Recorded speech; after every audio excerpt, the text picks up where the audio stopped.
Assalamualaikum warahmatullahi wabarakatuh. My name is Nurhana Amira binti Arifin and I'm from AC1104J. For today's topic, we're going to talk about how does the COVID-19 affected our global economy. So in our group, we're going to pick Malaysia as one of the countries that has been affected during this pandemic, and I want to thanks to, in behalf of our group, I want to thanks to Madam Farhana for giving us a chance to talk about this matter during video presentation. And also, without further ado, for the introduction, this disease came from novel coronavirus, also known as COVID-19, came from the China last year, but it already increased significantly during this year. Majority is from the March. Okay, from the following, because of that, it has been affected all of the world, and World Health Organization (WHO) said that this virus is caused a pandemic in all over the world. So because of that, following the cases in Malaysia in 11th of March, there has been a 3,000 number of cases that are positive in novel coronavirus, and because of this, our government taken aggressive measure to curb this disease from spread out, and by implement the MCO also known as the Movement Control Order.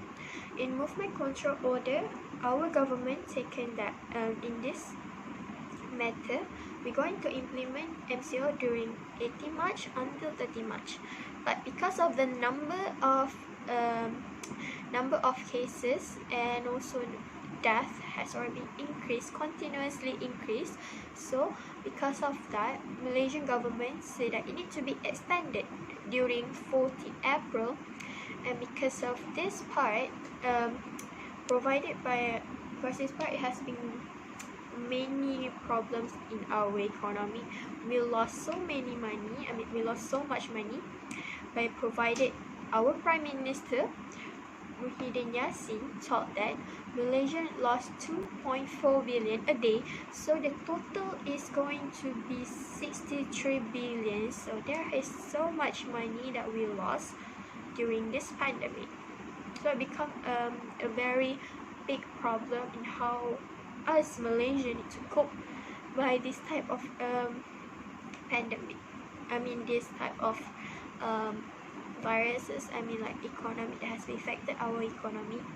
So for the MCO, Movement Control Order, there has so many restrictions if we implement this, but in order to take care of our country, in order to make it more easier for the disease not to spread out, we need to have this type of implementation so that we can avoid it to become much more spreading, much more trouble in our circumstances, like in the future consequences, foreseeable future. So for the example, all the tourism sector has need to be restricted. So there is no flight, no travel outside, we just need to stay at home. And also, there have disruption in our demand, global supply. Because of this part, we have disruption in demand, global supply chains, there has already been given a pressure to our manufacturing travel growth. And also the desire in consumption and investment also become a problem in our country, because we cannot investment, and also have for the consumption. And also we have like the rising of unemployment. So because of this pandemic, there has so many rate of unemployment happen. So however, it has given us Malaysian a new challenges, and because of that, we need to have a realistic, a well-informed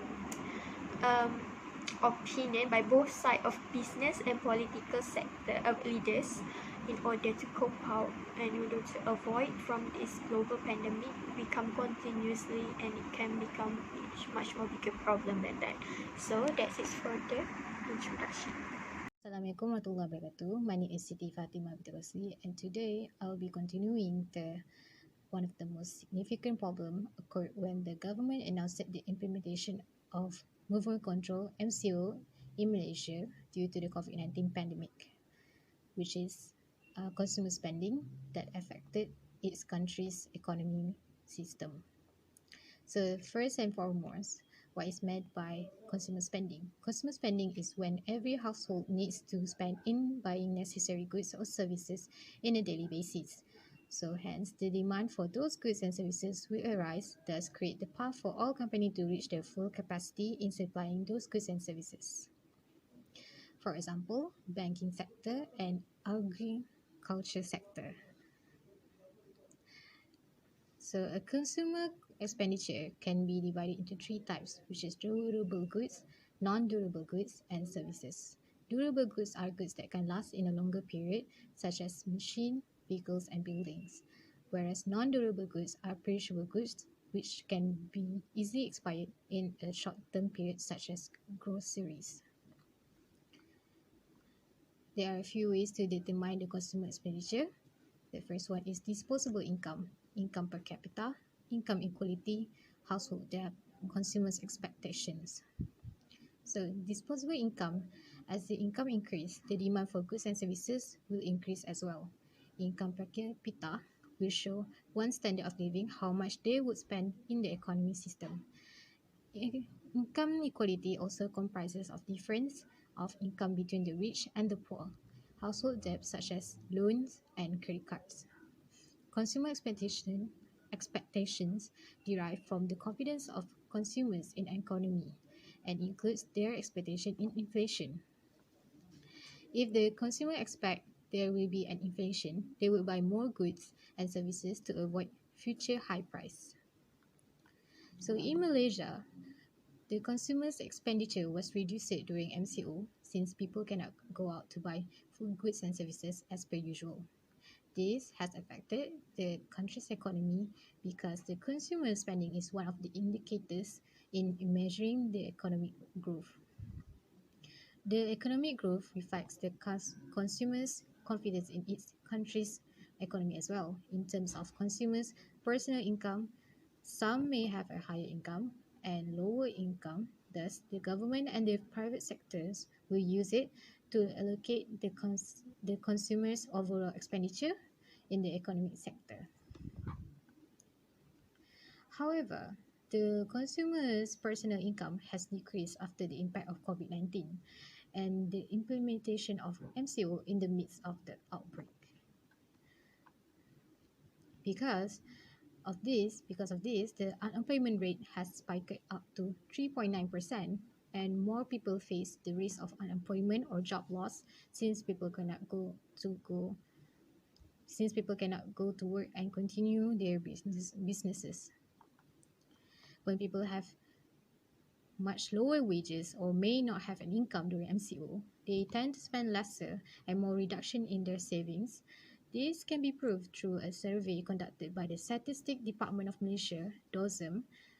About 67.8% of respondents stated that they did not receive any income, and 68.9% respondent had to fork out their savings for their daily expenditures during MCO. Adding to that, B40 and M40 consumers were reportedly needed for subsidies and financial aids from the government in order to sustain throughout the pandemic situation. B40 consumers are the most affected one due to the MCO. Specifically, they have little savings in their bank that directly led them to burden debt household corresponded from the lack of income. So therefore, the Malaysian Institute of Economic Research revealed that the prolong of MCO will make the country's gross domestic product (GDP) in 2020 to decrease by 2.9% compared to 2019 because the consumer's consumption fluctuates the demand for production of goods and services significantly to drop. The effects of MCO towards the consumer's expenditure. Firstly, the expenditure for necessary goods has increased up to 27% before the MCO was applicable because of panic buying. Secondly, the consumption for utilities increased by 50% as people had to stay at home most of the time. There is no expenditure on recreational and cultural services, and hotels expect from the services that can be accessed from home, such as paid TV services. The usage of public transport has decreased up to 80%, and the consumers still purchase personal care items, which increase the total economic expenditure. Assalamualaikum warahmatullahi wabarakatuh. My name is Nurati Ashki Bitim Hassan. I want to share about how to solve consumer spending.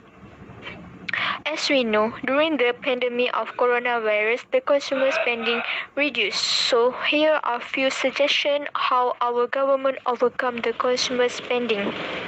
Our government has announced 250 billion people economic stimulus package or Prihatin to benefits all measured citizens.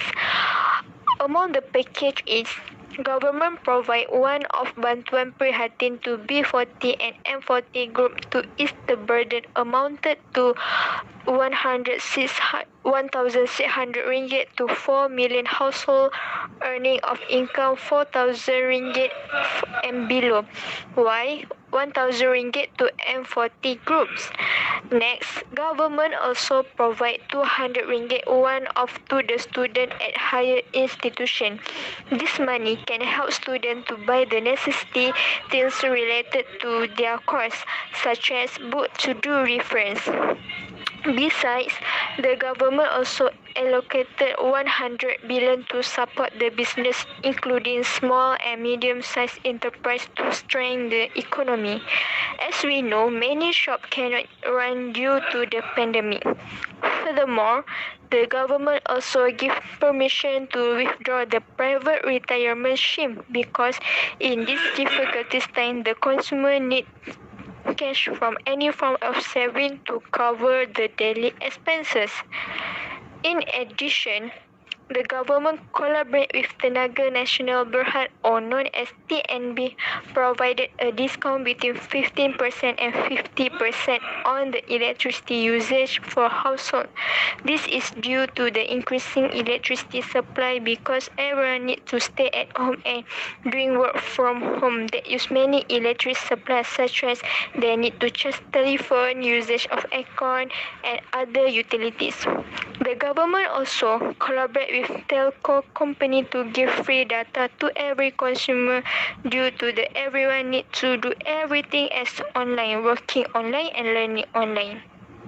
Next, the government also launched wage subsidy program to help employees and keep workers from losing their jobs. 600 ringgit are given to those who not receive salary during the MCO. Besides, government also provide one-off 600 ringgit to the full-time e-hailing driver due to the enforcement motion control order because they lost their income.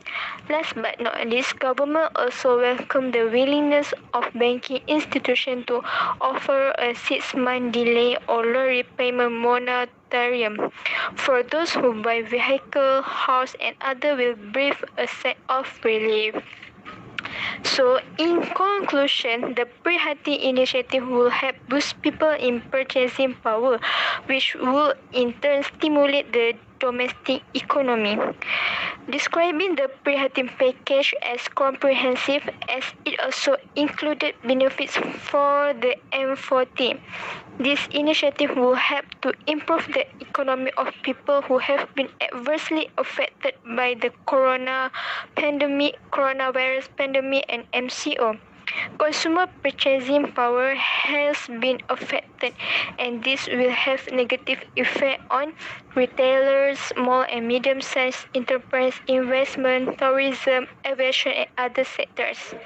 To ensure that the domestic economy continues to grow, although at a slower rate, ensuring that people continue to have buying power, it will help improve the wholesale and retail sectors such as well as promote the Buy Malaysian Goods initiative, given that the purchasing habits of the B40 and M40 are turning towards basic necessity and local manufactured goods.